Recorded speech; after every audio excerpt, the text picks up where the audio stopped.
একজন মানুষের ইচ্ছাই বদলে দিতে পারে অনেক শিশুর ভবিষ্যৎ। বিনামূল্যে শিক্ষার আলো ছড়িয়ে দেওয়া এমনই এক ব্যতিক্রমী উদ্যোগ নিয়ে বিস্তারিত জানাচ্ছেন সানজিদা ইসলাম। ময়মনসিংহ নগরীর মাসকান্দা মাদ্রাসা রোড এলাকার ছোট্ট একটি টিনশেড ভবন, নাম গরিবের স্কুল। নামের মতোই এখানে কোনো শিশুর কাছ থেকে নেওয়া হয় না ভর্তি ফি বা মাসিক বেতন। অসহায়, দরিদ্র ও এতিম শিশুদের জন্য সম্পূর্ণ বিনামূল্যে চলছে পাঠদান। এই উদ্যোগ নিয়েছেন চিত্রশিল্পী আতিকুল ইসলাম। সমাজের সুবিধাবঞ্চিত শিশুরাও যেন শিক্ষার আলোয় আলোকিত হয়ে আত্মমর্যাদার সঙ্গে বেড়ে উঠতে পারে, সেই লক্ষ্য নিয়েই চলতি বছরের ফেব্রুয়ারিতে যাত্রা শুরু হয় স্কুলটির। আসলে মূলত আমার স্কুলটা দেওয়ার উদ্দেশ্যটা হয়েছে এখানে নির্মম শ্রেণী মানুষ বসবাস, তাদের ছেলেমেয়েরা যেন একটু ভালোভাবে লেখাপড়া করতে পারে এবং শিক্ষিত হতে পারে, সমাজে যেন ভালো একটা জায়গায় যেন পৌঁছাইতে পারে। এই জন্য আমার গরিবের স্কুলটা আর কি দেওয়া। বর্তমানে প্লে থেকে পঞ্চম শ্রেণী পর্যন্ত প্রায় 100 শিক্ষার্থী এখানে পড়াশোনা করছে। আমরা আগে অন্য স্কুলে পড়তাম, এখন এই স্কুলে অনেক সুবিধা আছে, ফ্রিতে পড়ি। আর আমাদের ম্যাডামরা আমাদের অনেক ভালো করে পড়ায়, তার জন্য আমরা এই স্কুলে এসে ভর্তি হয়েছি, যেন আমরা ভালোভাবে পড়তে পারি। গরিবের স্কুলে আমার মা বাবা আমাকে ভর্তি করছে, বড় স্কুলে আমার মা বাবা ভর্তি করানোর সামর্থ্য নাই।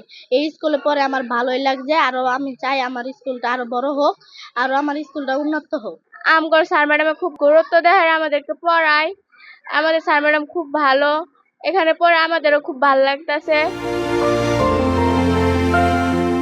স্কুলের শিক্ষক কর্মচারীদের বেতন থেকে শুরু করে অন্যান্য ব্যয় বহন করছেন উদ্যোক্তার নিজের টিউশনের আয়ের অর্থ দিয়ে। প্রাইভেট টিউশনি করে যে টাকা পাই ওই টাকা দিয়ে আর কি আমার টিচারদেরকে আমি ওইভাবে চালাচ্ছি। এখন এখানে আমি অনেক হিমশিমের মধ্যে আছি। এই টাকা দিয়ে দেখা যায় স্কুলের সার্ভিস আরও কিছু কাজ আছে, এগুলো আমি করতে পারি না ঠিক মতন।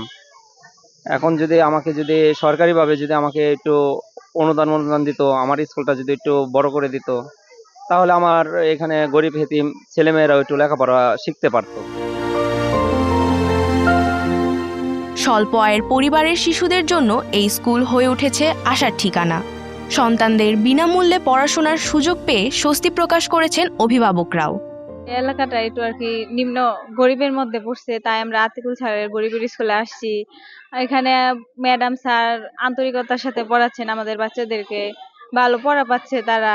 আর গরিবের স্কুলে টাকা পয়সা একটু কম লাগতেছে, আমাদের অর্থ সংকটটা কম হইতেছে, আমরা সুবিধা ভালো পাচ্ছি।